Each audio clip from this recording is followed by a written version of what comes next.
Okay, this is video number 17, I believe, and this is all about something I mentioned in previous videos but have not explained properly, and that is a special community education event I organised first in 2009. It was called Tokyo BarCamp, and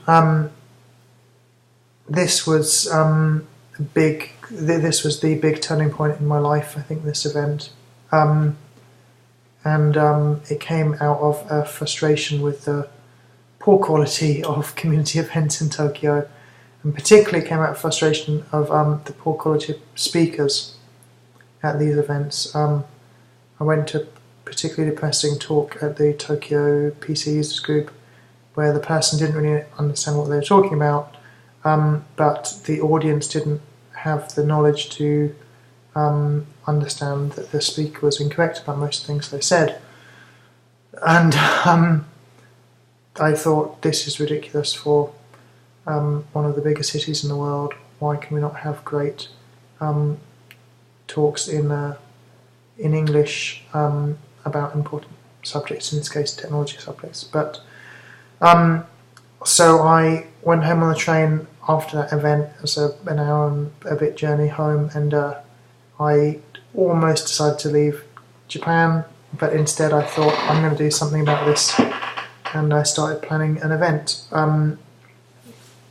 BarCamp is an event that's happened all over the world and continues to happen now. Anyone can organise a BarCamp. There's no licence fee to pay or whatever. Instead, there's just a blueprint of how you organise it. The event comes from a reaction to a big exclusive tech conference called FooCamp, which is organised by a publishing company called O'Reilly, which published probably the biggest or most important publisher of technology books. And that conference was expensive and exclusive and very, very structured, and a bunch of people decided to organise like an opposite conference almost, called an unconference, very, very lightly structured, and anybody can attend, and if possible for free, if possible 2 days, and if possible everyone participates. Instead of just sitting there in a talk, you participate, you run a talk or a workshop, or you just stand up and explain a problem, and people will help you out. So I decided to organise this because I'd heard of the one in England, in London, and every time I heard about it, the tickets had gone. It was free, but limited to 100 tickets. So a BarCamp, you try and limit to 100 or 150 people. So I wanted to limit it to 100 people, and I just started following the template, really. I set up a wiki page so that anybody could register easily, and I used Twitter. Twitter was the main way I promoted it, and Twitter in 2009 was only just getting used in Japan. It's now pretty popular here, but at that time nobody, well, there were two people I knew of who used it. One is Scott Lockman and one is Christopher Schneider. They were the early adopters here. The reason it wasn't used in Japan was that Japan didn't have the text messaging system on the phones. Japan had a far more superior system called email, which had at that time had 3,000 or 6,000 characters depending on the system, and so you could send very, very long messages, not 140 characters. But anyway, so Twitter was a really big thing for me. I just followed people who I thought might be interested in going to the event, and quite quickly a bunch of volunteers came forward. The first one I met in a pub. Her name is Sataka. She has become a very, very close friend, and she was the first one. You know, she seemed interested. One of the things in the template of BarCamp is that when you're first proposing the idea, if you find people who are interested, you then keep contacting them until they either help out or tell you to go away. So Sataka immediately said she'd help out basically, and she was on Twitter, and that was amazing. I think I actually asked for her email address, and she said, well, I use this thing called Twitter. Why don't you follow me on Twitter and send me a direct message? And I did, and we exchanged a lot of messages. We set up an email list, and then other people came forward. Jim Gazanzio at Sun Microsystems, one of his colleagues, Shoji, people like Lauren and Chris Shannon, people like Terry McMillan, people like Steve Christie. All these people came forward to help and did a huge amount of work. Loads more people that I should be naming, but I can't think of them right this second. And I met incredible people through BarCamp. And we succeeded. We had a one-day event, and it started, I think, 9:30 in the morning, and on a Saturday, and said if you come at 9:30 in the morning, you get the coffee and donuts. And we're very strictly going to start at 10 o'clock, and probably won't let people in after 10 o'clock. So we're very strict about that. I think on the day 94, 95 people came. Tokyo is meant to be one of the most expensive cities in the world, and yet we managed to provide a completely free one-day event with breakfast, lunch and dinner included, and a whole bunch of presents for everyone, and a free t-shirt for everyone.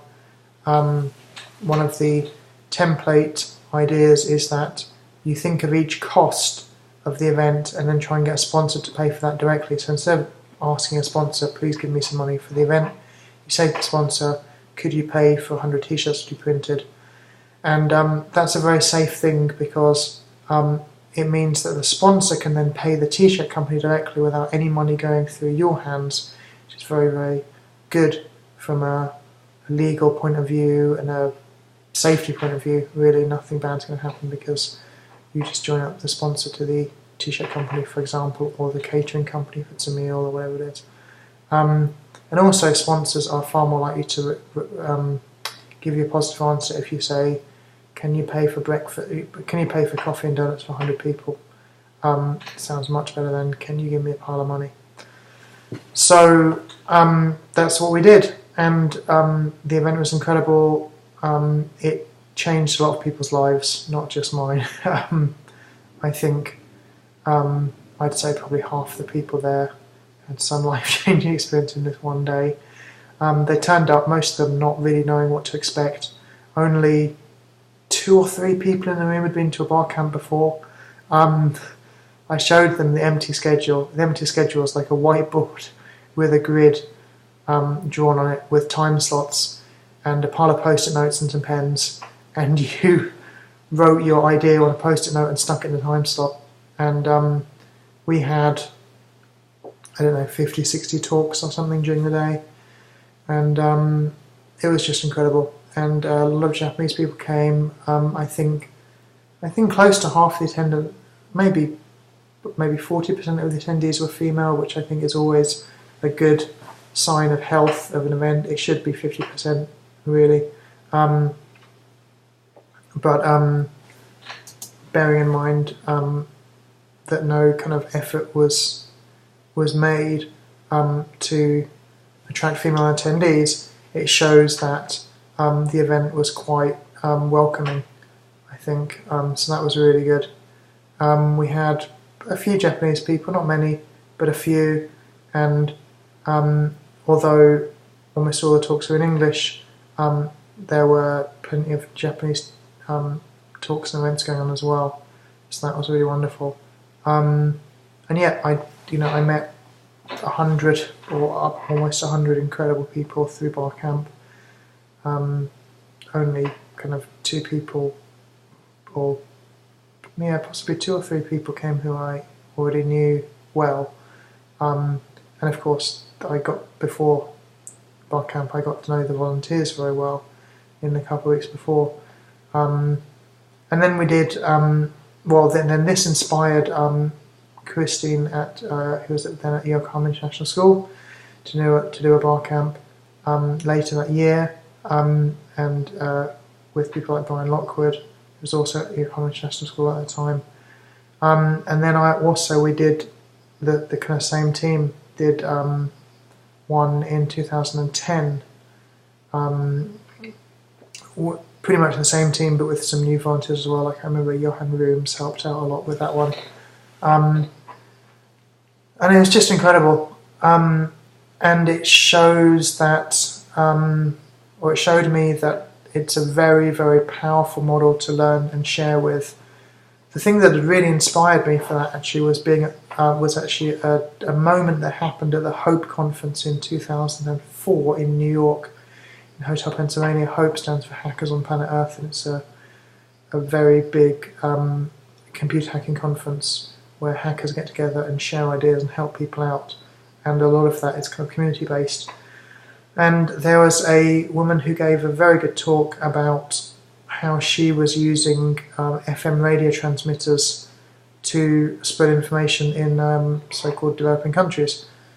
And FM radio is such a powerful way, for example, to spread medical information, to teach people things, to give people news. When people are spread out in a rural environment, and this was before mobile phones were common, and definitely before any kind of long-range wireless. FM radio was and is such a wonderful way to get the information out. At the end of her talk, it's actually quite emotional when I think of the effect this few seconds had on me. But she said, we're a community group of non-technical people. Many of you in the audience are very technical and have a lot more knowledge than us. We need your help. And she said, for example,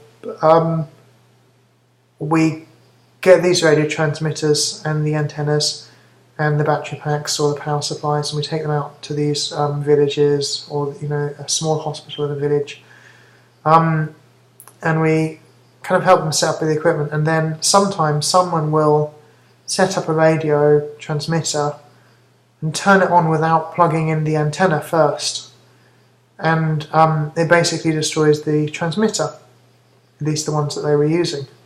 And the transmitters would cost a lot of money, and obviously it was a lot of work to get it in place. So this is the kind of problem we have to solve. And someone just walked up to the microphone and said, you need to buy free transmitter, you need to buy a thing called a dummy load. It's like $40 or whatever, and it plugs into the back of the transmitter, and basically means if the transmitter is ever turned on without an antenna, the energy just goes through to the dummy load instead of burning out the transmitter. And she's, the woman was ecstatic and just said, this has the potential to save us thousands of dollars. I will actually look and see if I can find the. I think some of the talks were videoed, so I might find that. But that really told me that sometimes people have information and they don't know other people need it, or people have a problem and they don't realise it's a very kind of known, solved problem.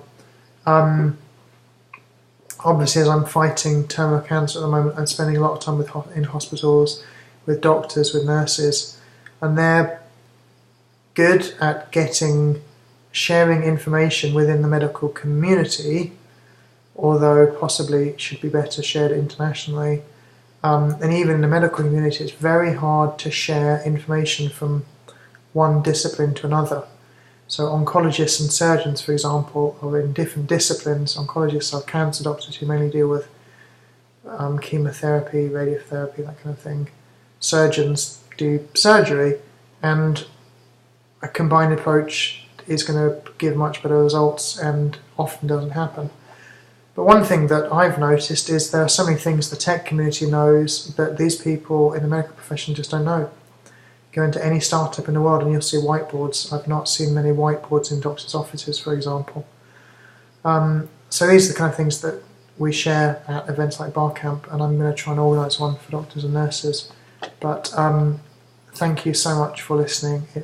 I appreciate it, and please leave a comment. And thank you, Satika, for making BarCamp happen, because it was all you, really.